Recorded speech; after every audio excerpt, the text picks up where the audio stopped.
Sometimes the person who saves you looks like the villain in every story you've ever been told. And sometimes, the person you trust most is the one writing your nightmare. Mia Carter never imagined her life would come down to a choice between two monsters. But on a rain-soaked November night in Seattle, that's exactly where she found herself. The parking garage was nearly empty when it happened. Mia had just finished her shift at the hotel. Another grueling 12 hours of scrubbing toilets and changing sheets for guests who never looked her in the eye. Her feet ached, her back screamed, and all she wanted was to get home to her mother, who was waiting for the medication Mia could barely afford. She was fumbling with her keys when she heard it. Footsteps, slow, deliberate, echoing off the concrete walls. "Hello?" Her voice bounced back at her, small and frightened. The footsteps stopped. Mia's heart hammered against her ribs. She turned, scanning the shadows between the parked cars. The fluorescent lights overhead flickered, casting everything in a sickly yellow glow. That's when she saw him. A man in dark clothes, face obscured by a hood, standing maybe 20 feet away. Not moving. Just watching. "Can I help you?" Mia tried to sound brave, but her voice cracked. The man tilted his head, like he was studying her. Then he started walking toward her. Not running. Walking. Somehow that was worse. Mia's fingers finally found her keys. She spun toward her car, but her hands were shaking so badly she dropped them. They clattered to the ground, sliding under her tire. "No, no, no." She dropped to her knees, reaching desperately. The footsteps were getting closer. She could hear his breathing now. Heavy. Excited. "You're not leaving me," he whispered, so close she could feel his breath on her neck. "You don't get to leave me." Mia's scream died in her throat as a hand grabbed her shoulder. She twisted away, scrambling backward, and that's when she saw his eyes through the shadow of the hood. They were wild. Obsessed. She opened her mouth to scream again when suddenly everything happened at once. A black SUV screeched around the corner, tires squealing. The door flew open before it even stopped. A man stepped out, tall, broad-shouldered, moving with the kind of lethal grace that made her attacker freeze. "Step away from her." The voice was cold, controlled, absolutely terrifying in its calmness. The hooded man laughed. "Who the hell are you?" The newcomer didn't answer with words. He moved like a shadow himself, crossing the distance between them in seconds. There was a brief struggle, a flash of violence so quick and efficient it was almost beautiful. Then the attacker was on the ground, unconscious, and the stranger was standing over him, not even breathing hard. Mia pressed herself against her car, staring at this new threat. Because that's what he was, wasn't he? Men who moved like that, who drove cars like that, who appeared out of nowhere in parking garages, they were never the good guys. He turned to look at her, and Mia's breath caught. He was older than her, maybe late 30s, with sharp features and eyes so dark they looked black in the dim light. His suit probably cost more than she made in 6 months. Everything about him screamed danger and power. "Are you hurt?" His voice had softened slightly, but there was still steel underneath. Mia shook her head, not trusting herself to speak. Before either of them could say anything else, another car pulled into the garage. This one Mia recognized. Jordan's beat-up Honda, the engine making that rattling sound he kept saying he'd fix. Jordan Wells had been Mia's best friend for 15 years. They'd met in high school, two lost kids who'd found each other and held on tight. He was the one person who truly understood her, who'd been there through every struggle, every heartbreak. When her father died, Jordan had held her while she cried. When her mother got sick, Jordan had helped her research treatment options for hours. He jumped out of his car now, running toward her. "Mia, oh my God, are you okay? I got your text about working late and He stopped, taking in the scene. The unconscious man. The stranger in the expensive suit. What the hell happened? There was a man, Mia managed, her voice shaking. He attacked me, and then I happened. The stranger interrupted, his gaze shifting to Jordan. There was something assessing in the way he looked at him, like he was solving an equation. She's safe now. Jordan moved protectively to Mia's side, putting himself between her and the stranger. Who are you? Han Junwan. He said it like everyone should know the name. Maybe they should. There was authority in the way he carried himself, the way he commanded the space.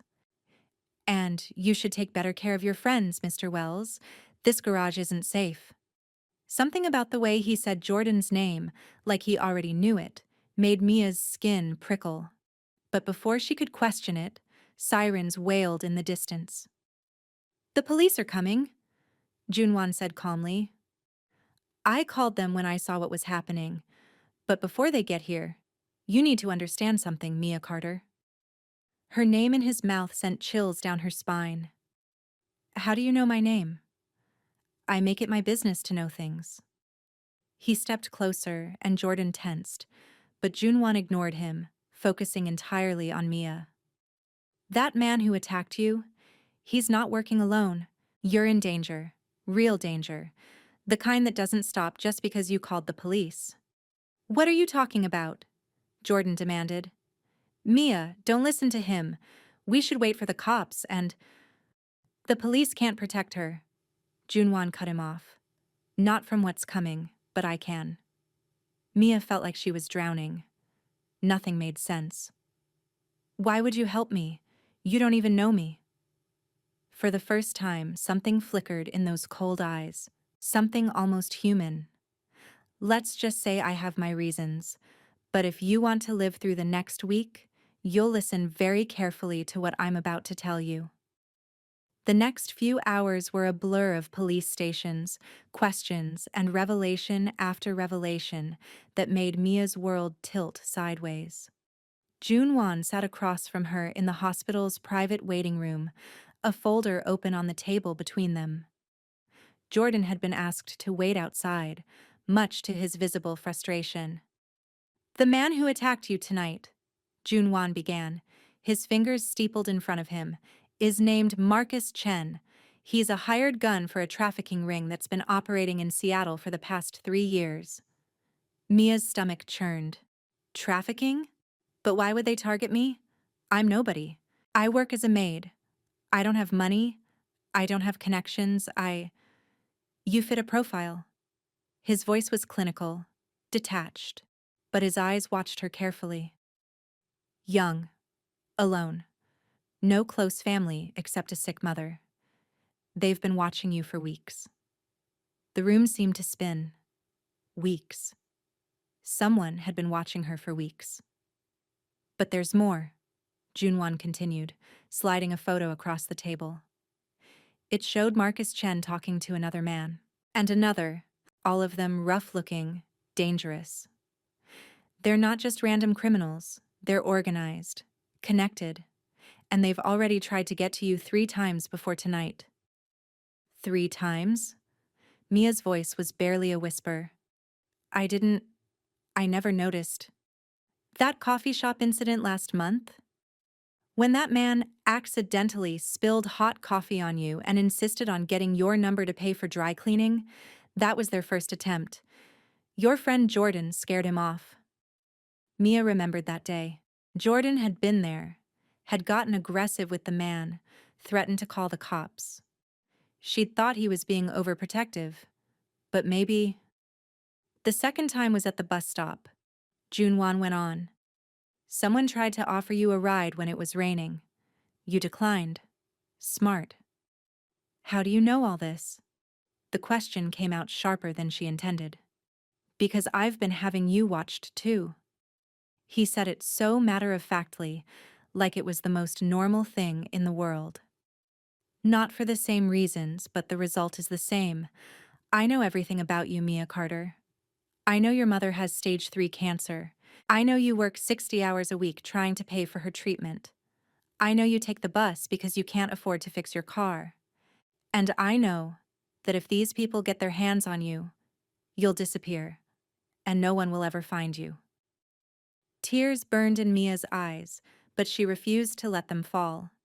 Why do you care? For a long moment he didn't answer. Then, let's say I have a vested interest in keeping certain people safe. You happen to be one of them. That's not an answer. It's the only one you're getting tonight. He closed the folder. Here's what's going to happen. You're going to come with me. You're going to live in a secure location where these people can't reach you. And you're going to let me handle this situation. Mia laughed, but there was no humor in it. You're insane. I'm not going anywhere with you.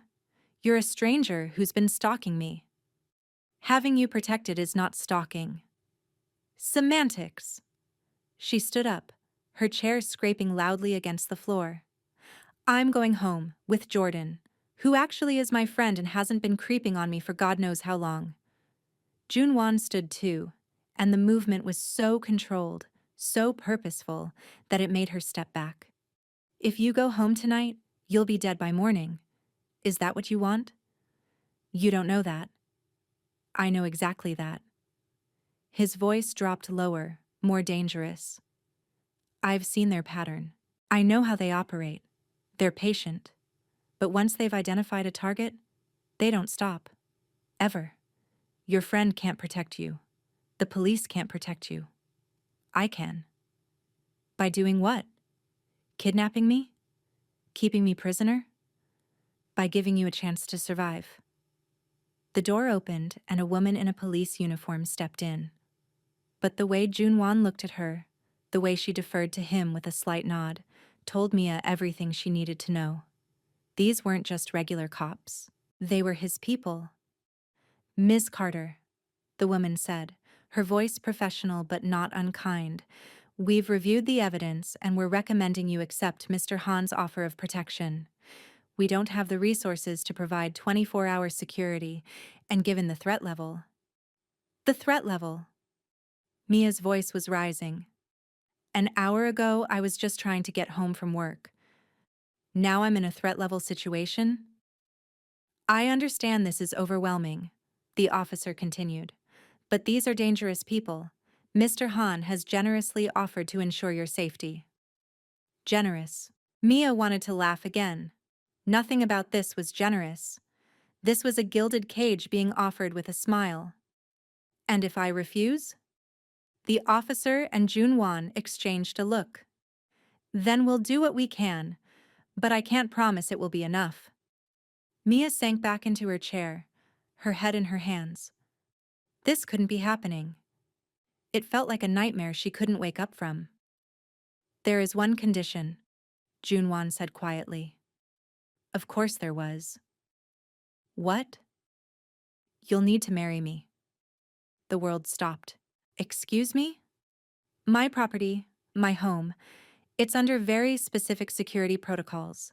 To bring you in legally, to give you the protection of my name and my resources, you'd need to be family. A wife is the simplest solution. Simplest? Mia's voice was strangled. Marriage is your simple solution? It's a legal formality. Nothing more. The marriage would be on paper only. You'd have your own quarters, your own space. But it would give me the legal right to protect you, to move you through my security without questions. This is insane. She looked at the police officer. This is insane, right? The woman's expression was sympathetic but firm. It's unconventional, but in situations like these, protective marriages aren't unheard of. It would give you legal protections and status that would make it much harder for these criminals to touch you. Mia's mind was reeling. Marry a stranger? A man who admitted to having her followed? Who appeared out of nowhere with all the answers and none of the explanations? But the alternative was going home. Back to her tiny apartment with locks that barely worked. Back to the bus stops and dark parking garages. Back to being alone and vulnerable. I need to talk to Jordan, she said finally. Junwan's jaw tightened almost imperceptibly. Of course. Jordan was pacing in the hallway when she came out, and he immediately pulled her into a hug. Thank God. I thought they were never going to let me see you. Are you okay? What did that guy say to you? Mia pulled back, looking up at her best friend's familiar face. Jordan had always been there. Always. His sandy hair was messy from running his hands through it, a nervous habit she knew so well. His blue eyes were full of concern and love. He wants me to go with him, she said quietly. Says I'm in danger from some trafficking ring, that they've been targeting me. Jordan's face went pale. Trafficking? Mia, no. No, we need to go to the real police. Not whatever bought cops he has in there. This is crazy. They showed me evidence, Jordan. Photos, dates. It all checked out. Of course it checked out. He probably manufactured it.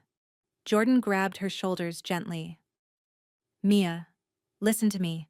I've been your friend for 15 years. Have I ever steered you wrong? Have I ever let anything bad happen to you? No, she whispered. Then trust me now. This guy, Han whatever, he's dangerous. I can feel it. Everything about him screams danger. You can't go with him. He says he can protect me. By marrying you? Jordan's voice cracked. Yeah, I heard that part.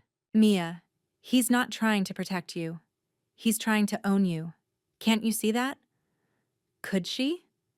Everything was happening so fast she couldn't think straight. Come stay with me, Jordan urged. We'll figure this out together, like we always do.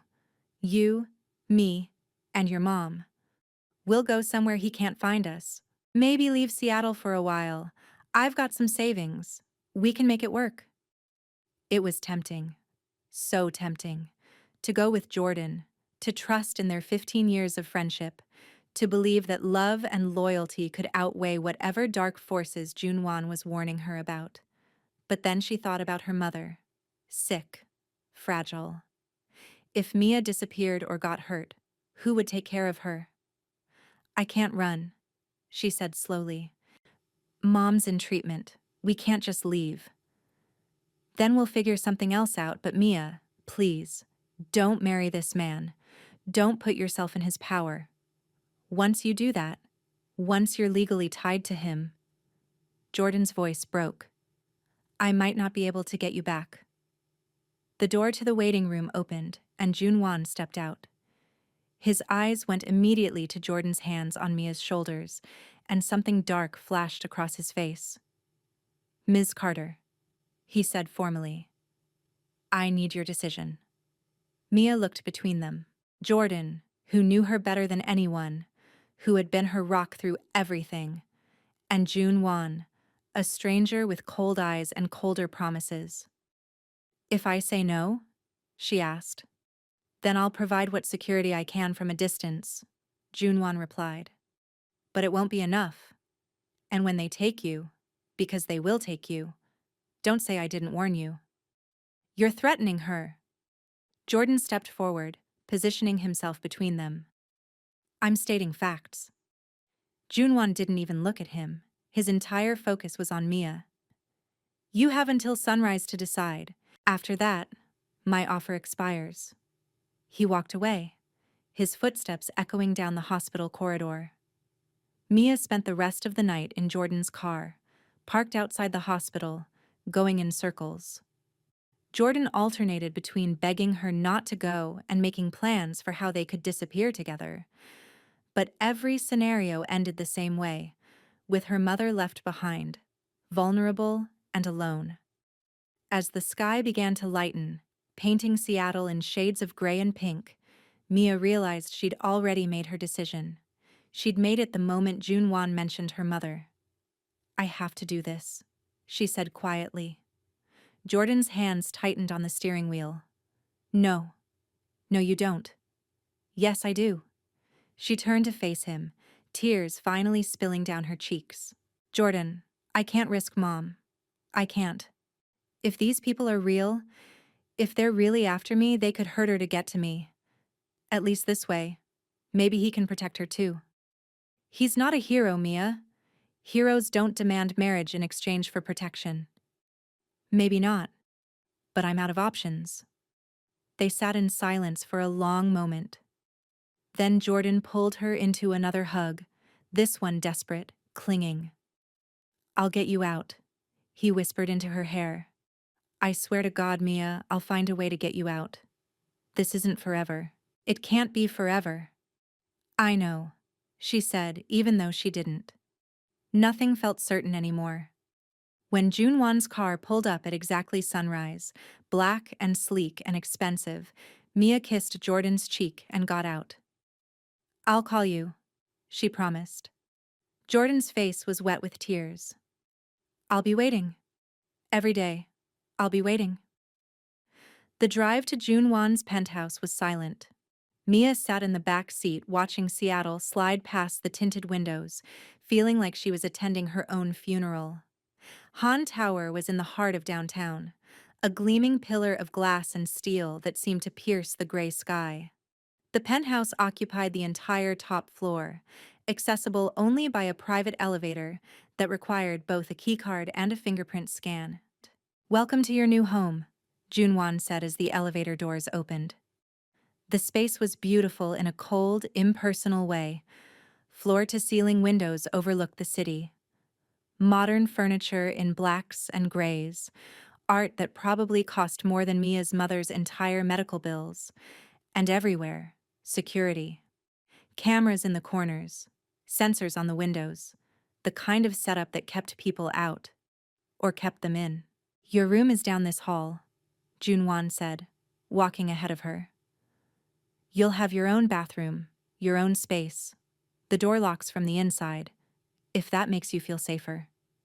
He opened a door to reveal a bedroom that was bigger than her entire apartment, a king-sized bed with white linens, a sitting area with a view of the Space Needle, a bathroom with a tub that could fit 3 people. It was gorgeous. It was a prison. "The wedding will be tomorrow," Junwan continued, his tone businesslike. "A judge will come here. It will be quick, legal, and binding. Do you have any questions?" 1,000, 1,000,000. But Mia just shook her head. "Good. Dinner is at 7. Dress code is casual. Don't try to leave the building without me." He paused at the door. "I know you think I'm a monster right now, but someday you might understand that monsters are sometimes the only things that can fight other monsters." Then he was gone, and Mia was alone in her beautiful cage. She lasted exactly 3 hours before she tried the door. It opened easily. The hallway was empty. She tiptoed down it, exploring, mapping her prison. The penthouse was huge, a maze of rooms she couldn't imagine filling. A kitchen that looked like it had never been used. A dining room with a table for 12. A library with books in Korean and English. An office that was locked, the only locked door besides the elevator. And at the end of one hallway, a room that made her stop cold. It was a nursery, or it had been. The walls were painted a soft blue. There was a crib in the corner, still assembled. A rocking chair by the window. Toys on shelves, gathering dust. But everything was covered in a thin layer of neglect, like someone had closed the door 5 years ago and never opened it again. "That room is off limits." Mia spun around. Junwan stood in the hallway behind her, his expression unreadable. "I was just...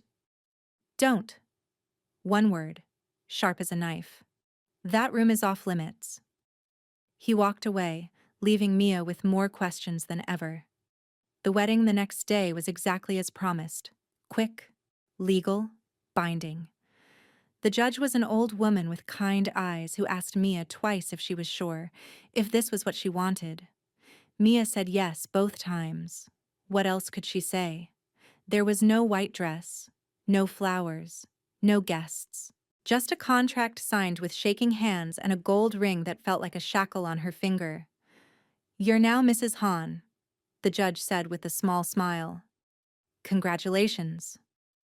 Mia had never felt less like celebrating in her life. That night, Jordan managed to get a message through. A text from an unknown number. I haven't given up on you. Stay strong. It was the only thing that kept her from breaking down completely. Living with Han Junwan was like living with a ghost who happened to pay the bills. He left before Mia woke up. He came home after she'd gone to bed. When they crossed paths, he was polite, distant, asking if she needed anything in the tone of a hotel manager. Mia had never felt more alone. The penthouse was comfortable. Soft bed, excellent food, unlimited streaming. Everything except freedom.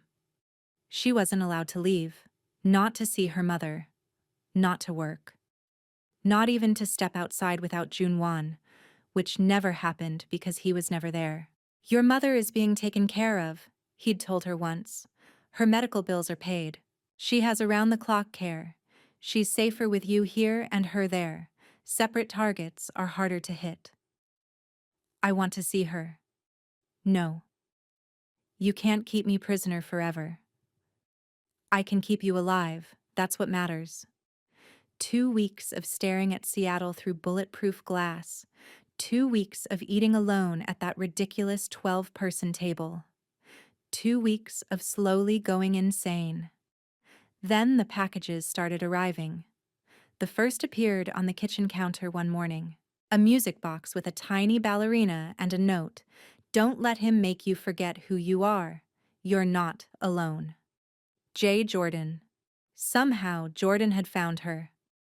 Over the next week, more came. Poetry they'd read in high school, a photo of them at graduation, a bag of her favorite coffee. Each with a note reminding her she had someone who loved her, who was trying to save her. He's brainwashing you. Don't trust anything he says. I'm working on getting you out. Soon. I promise. Mia hid them in her room, her lifeline to the world outside. The coffee made her pause, though she didn't realize it then. After drinking it, she'd felt so sleepy, heavy-limbed, barely able to keep her eyes open. She'd always assumed it was comfort, the way familiar things made you feel safe. But that afternoon, fighting to stay awake, a memory flickered. Years of drinking coffee with Jordan, always getting tired after, always needing to lie down. She'd joked about it once. Jordan had laughed, said caffeine affected everyone differently. But what if... No. Jordan was her friend. He'd never hurt her. The rainstorm came that night, violent. Thunder rolled across the sky, lightning illuminating the penthouse in stark flashes. Mia couldn't sleep. She'd always hated storms. Around 2 a.m, she got water and saw him. Junwan stood by the windows, silhouetted against the storm. Still fully dressed, hands in pockets, staring out at the rain-soaked city. He looked lonely. Can't sleep? His voice startled her. The storm. He nodded slowly. I don't sleep much anyway. She should have returned to her room, but something about the darkness made her brave. Why don't you sleep? For a long moment he didn't answer. Ghosts, he said finally. The nursery. I had a family once. A wife. A son. They died. I didn't protect them. I failed. The rawness shocked her. More emotion than she'd heard in 2 weeks. I'm sorry. Don't be. It was my fault. I thought I could have both. The power and the peace. I was wrong, and they paid the price. Thunder cracked. Mia jumped. Junwan looked at her. You're afraid of storms. Since I was little. It's stupid. Fear is never stupid. He moved toward the hallway. Try to get some rest. But the storm got worse. Around 4, enormous thunder shook the building. Mia screamed. She waited for Junwan to burst in, to yell. But he didn't come. When she woke around 9, she opened her door and froze. Junwan was asleep on the floor outside her room, back against the wall, still in yesterday's suit. He'd spent the night outside her door. Just there, in case she needed him. What kind of monster did that? The dinner invitation came a week later. Dinner. 7 p.m. Both of you. We need to talk. Jordan Mia's heart leapt. Finally, a friendly face. Junwan was less enthusiastic. Absolutely not. He's my friend. You can't keep me from him. I can do whatever is necessary to keep you safe. Safe from Jordan? He's the only person who actually loves me. Something flashed in Junwan's eyes. You think I don't care if you're miserable? I think you care about your business arrangement, not me, the actual person. You have no idea what I care about. Then tell me. Weeks of frustration poured out. Tell me why you married me, what I am to you. Tell me something that makes this make sense. We're going to dinner, Junwan said finally. But my people will be there. Multiple layers of security. And if I see anything concerning, we leave immediately. Fine. And Mia? He caught her arm. Be careful what you share with him. Trust no one completely. Not even me. But especially not people who seem too good to be true. The restaurant was cozy, a small Italian place in Capitol Hill. Mia ran to Jordan, throwing her arms around him. God, I've missed you. Are you okay? I'm fine. She pulled back. I got your packages. Thank you. I had to reach you. This place is like Fort Knox. He glared at Junwan. Did you have to bring him? He insisted. Jordan took her hand. Something he'd always done. But with Junwan watching, it felt different. How have you been? Mia asked. Doesn't matter. I want to hear about you. Has he touched you? What? No, he barely speaks to me. Good. But Jordan looked almost disappointed. Jordan ordered for them both, her favorites. He still remembered. What did you want to discuss, Mr. Wells? Junwan asked. When are you letting Mia go? When it's safe. And when will that be? As long as necessary. Jordan's jaw clenched. That's not an answer. It's the only one you're getting. Your mom misses you, Jordan interrupted. I've been visiting her. She wants her daughter Mia, not money. Guilt crashed over her. I know. What kind of man keeps a woman from her dying mother? The kind trying to keep them both alive, Junwan replied. Right. The mysterious threat. Very convenient, isn't it? The food arrived. Jordan softened. How's the shoulder? The bruise? From when that guy grabbed you. Left shoulder, right? Yeah. It's fine. But something felt off. Junwan had gone very still. They made small talk. Jordan told high school stories, making Mia laugh for the first time in weeks. As they left, Jordan pulled Mia aside. I'm getting close, he whispered. I've been working on a plan. Soon I'll get you out. Do you trust me? Of course. Then trust me now. I will save you. I promise. The ride home was silent until Junwan spoke. He's lying to you. About what? How did he know about the bruise? Mia froze. What? Your left shoulder. How did he know which shoulder? I must have told him. You didn't talk to him at the hospital. You haven't seen him since. I've monitored every communication. You never mentioned which shoulder. Junwan pulled over. So how did Jordan know about a bruise he couldn't have seen?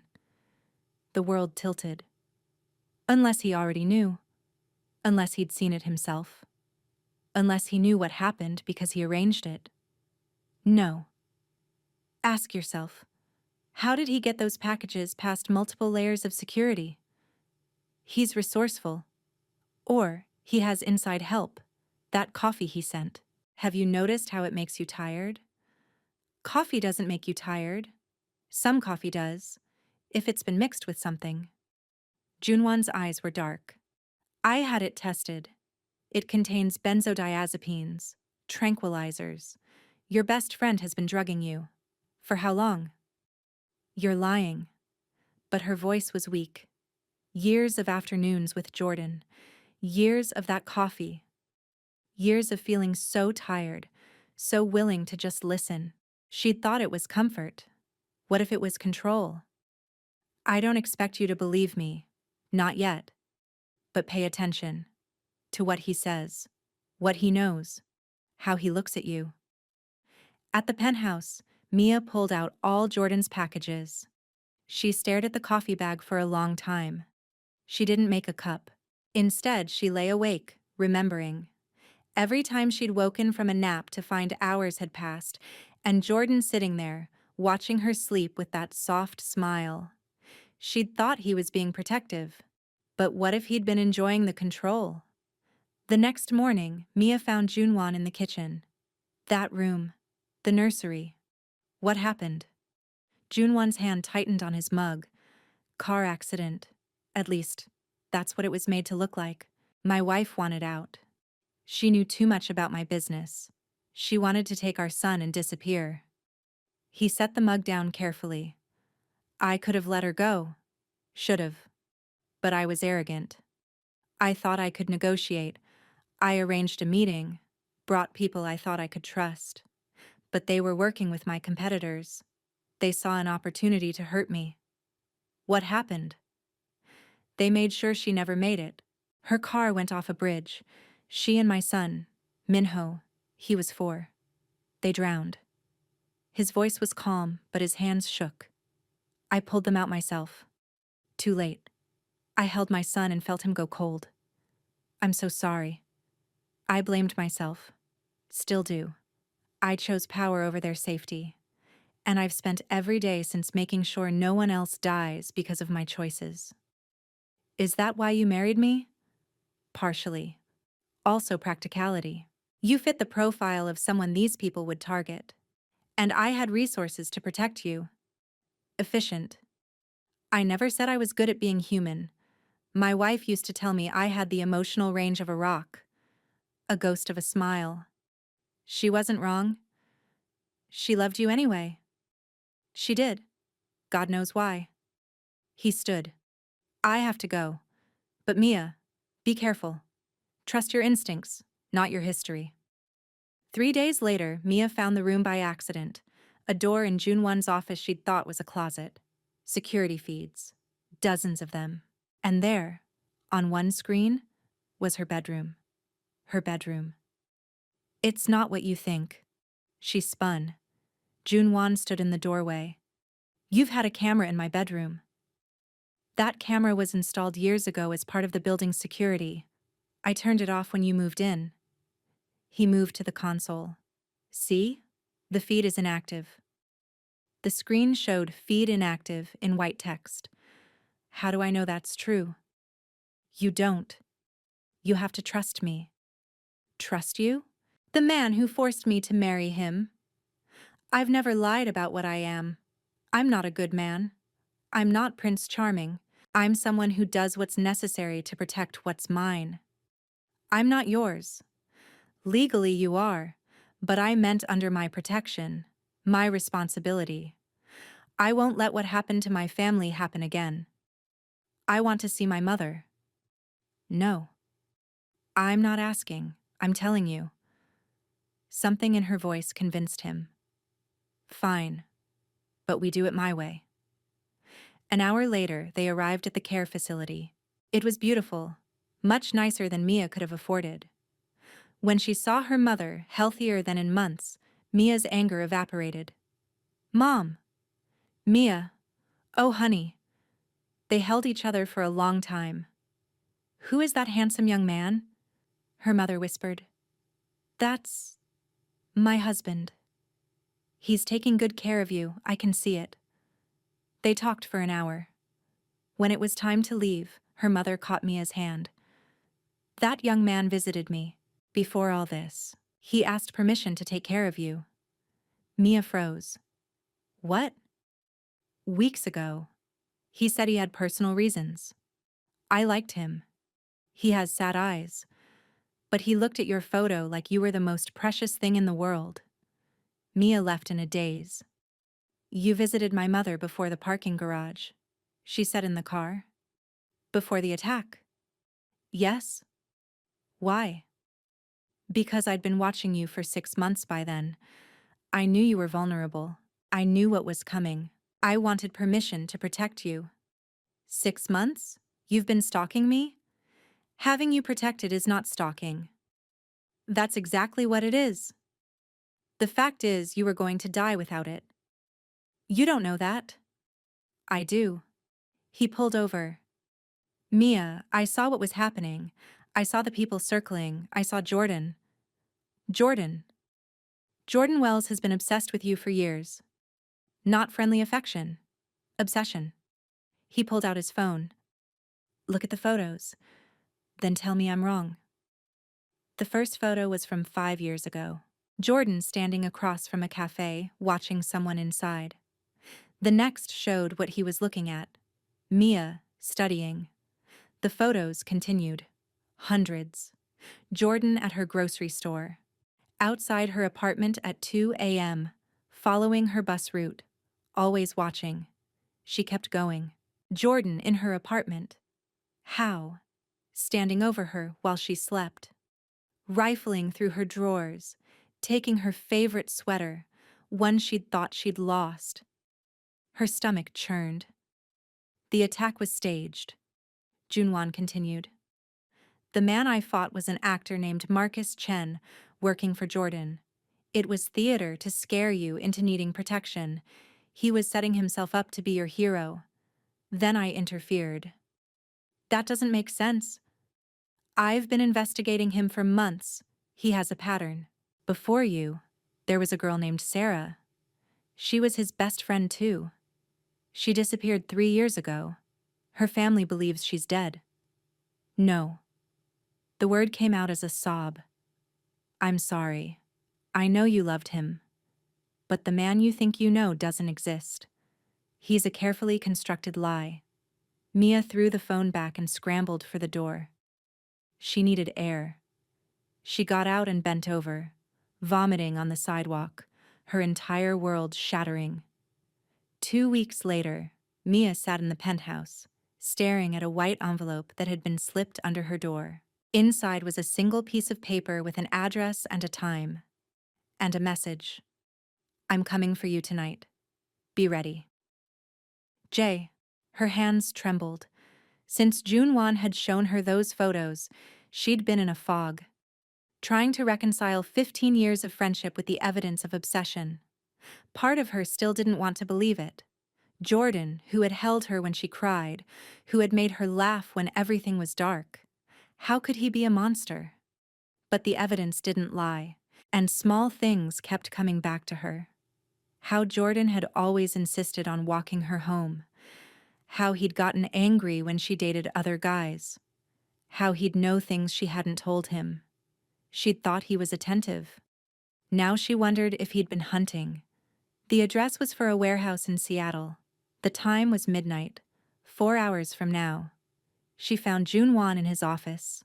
I need to show you something, Mia said, holding out the note. He took it, his expression darkening.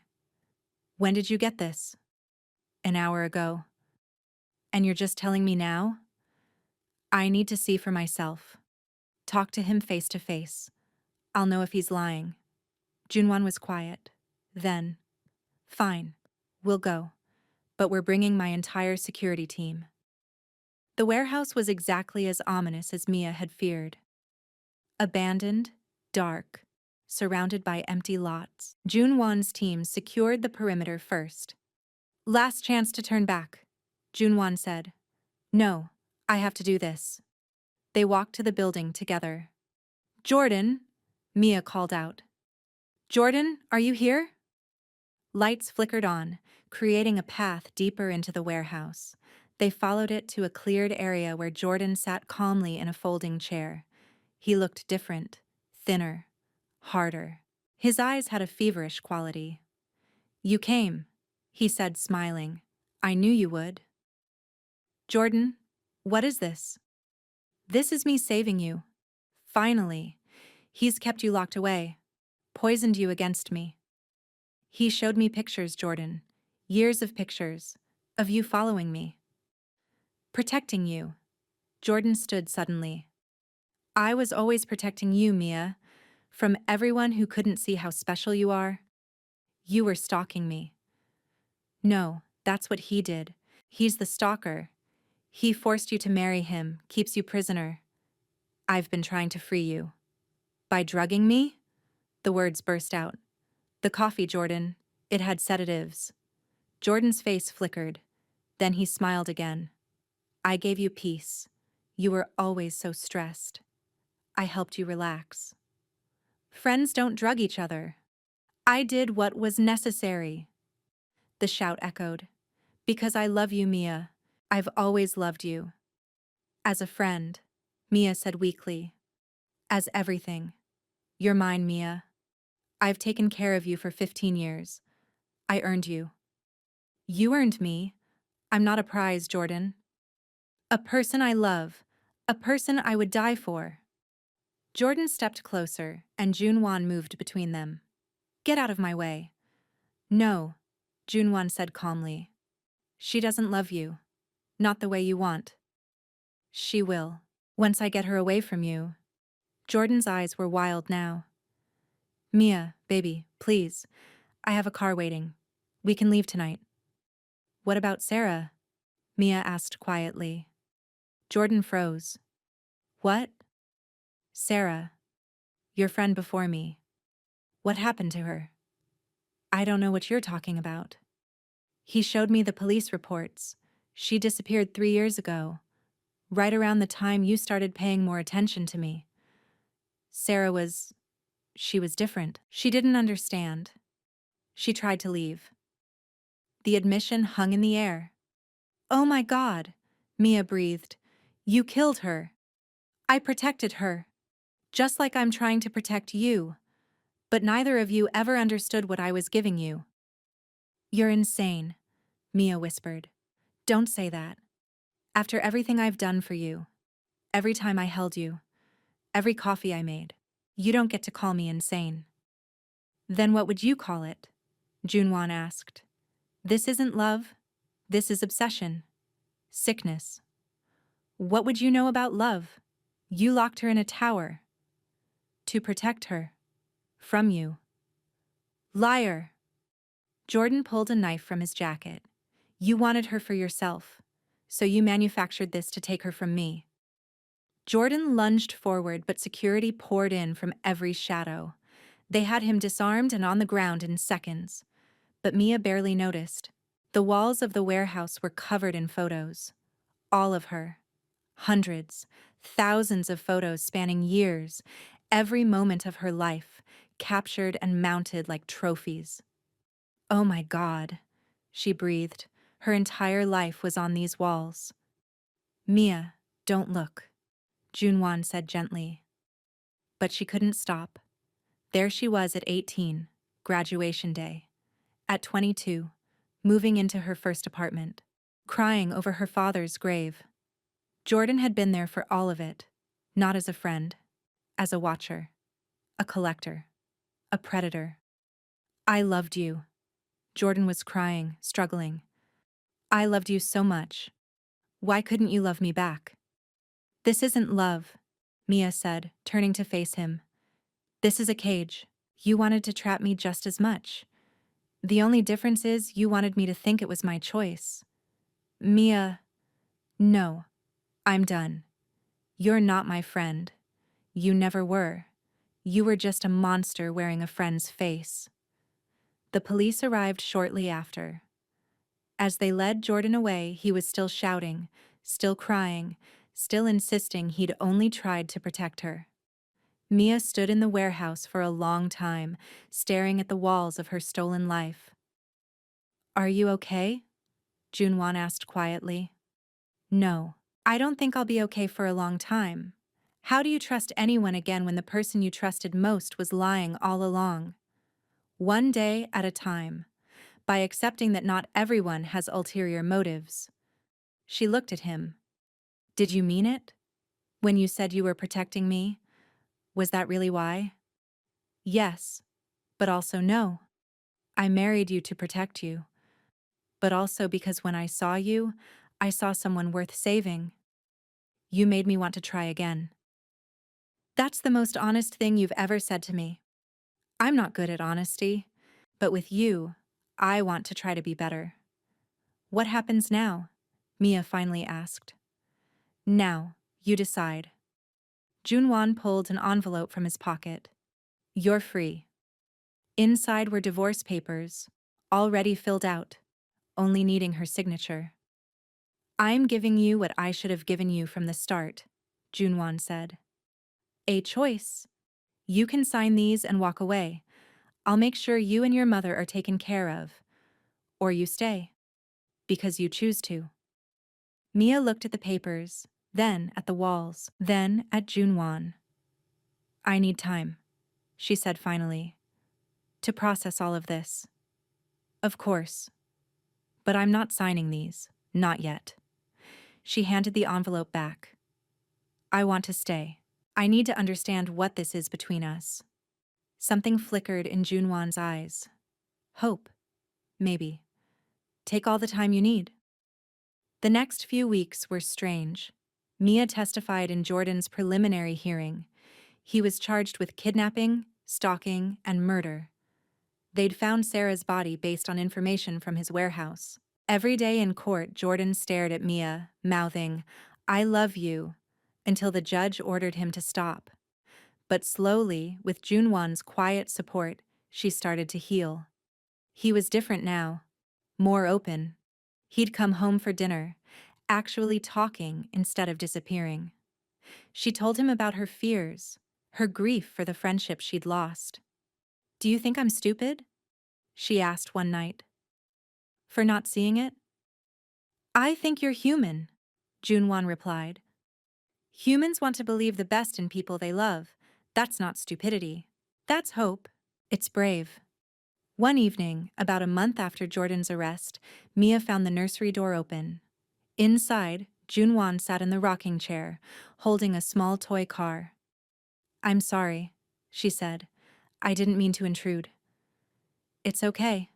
I've been thinking it's time to let go, to pack up this room and let it be something else. Tell me about them, Mia said softly. Your family. He told her about Ji-eun, fierce and funny. About Minho, who had inherited his mother's laugh. About the life they'd built. Brief and bright and brutally ended.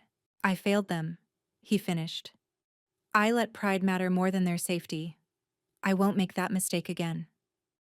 Is that why you saved me? Penance? At first, maybe, but not anymore. Now I save you because I want to. He moved closer. Because seeing you safe makes me feel less like a monster and more like a man. You're not a monster. I've done terrible things, Mia. I'm not going to pretend I'm some reformed saint. I'm not asking for a saint. I'm asking for honesty. Then honestly, I'm falling for you. No one talks to me like you do. You've never been afraid to tell me when I'm wrong. I need that. Need you. I'm falling for you too. When I'm with you, I feel safe and seen. Actually seen, not watched. I see you, he confirmed.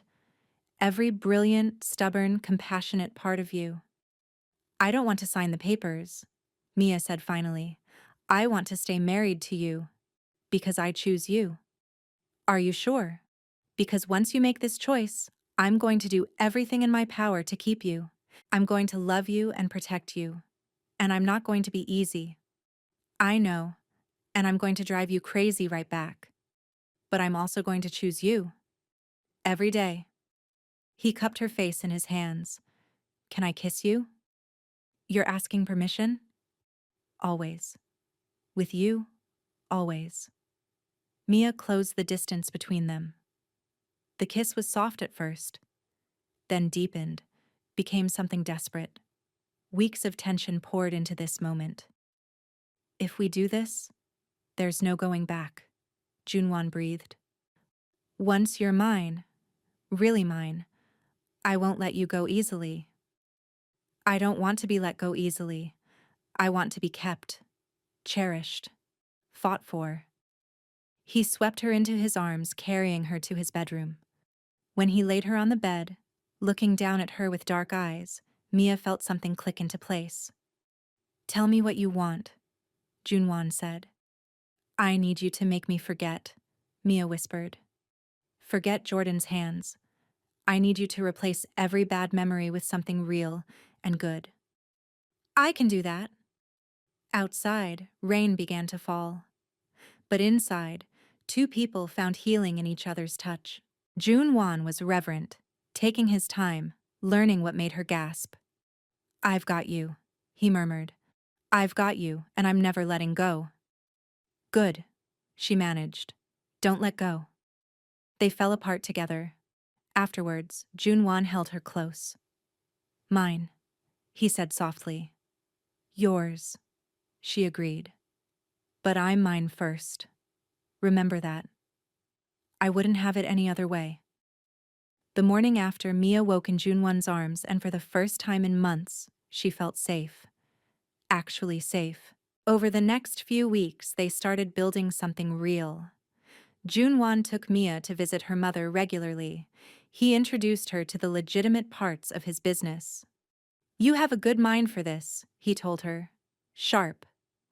They renovated the nursery together, painting the walls warm yellow, making it hopeful instead of haunted.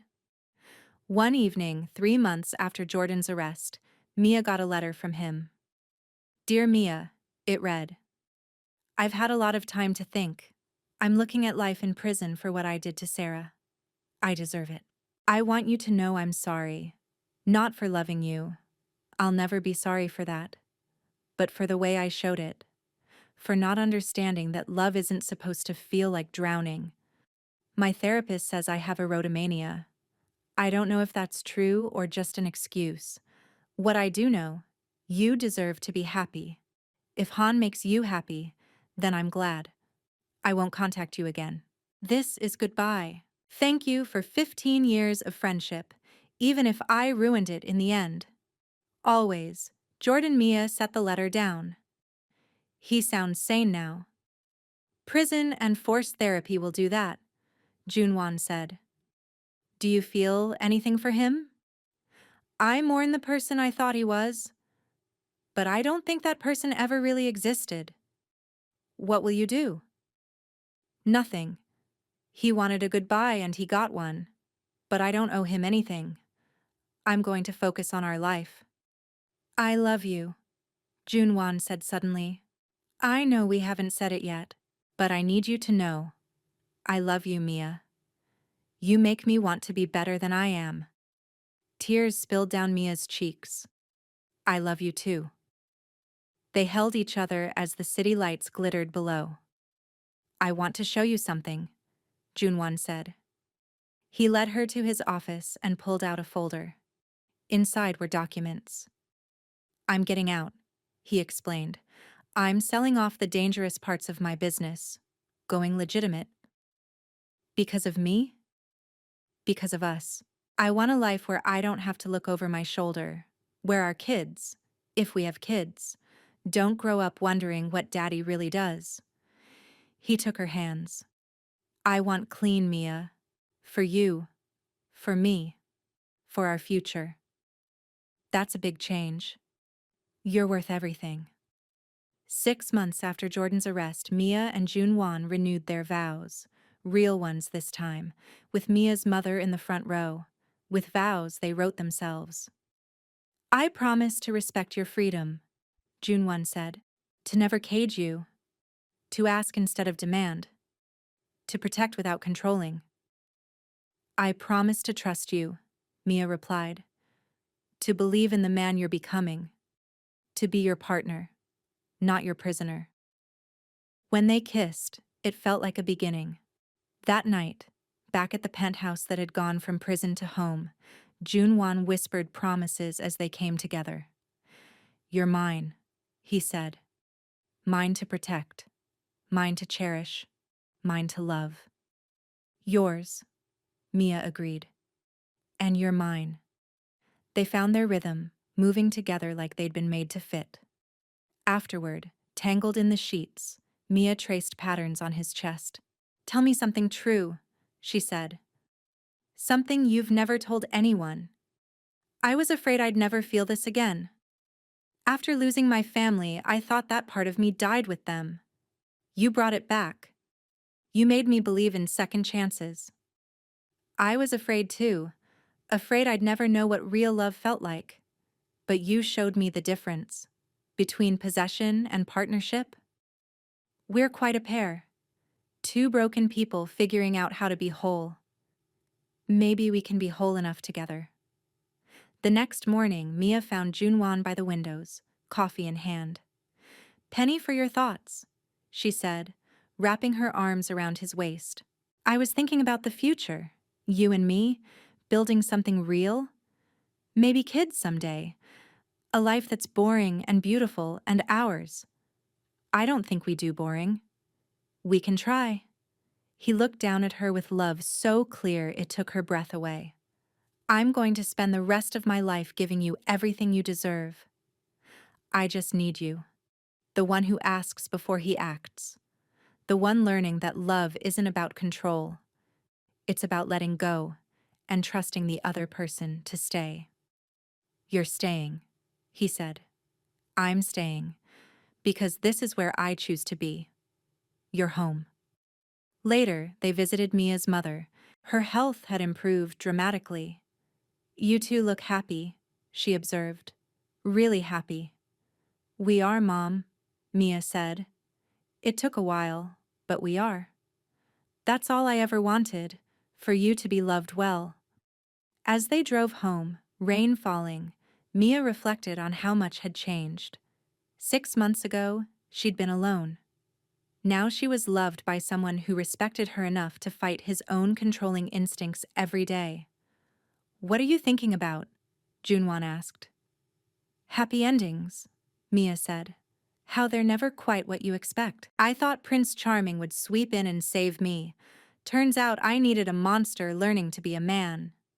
And I thought I was done with happy endings. Turns out I just needed a woman brave enough to stay anyway.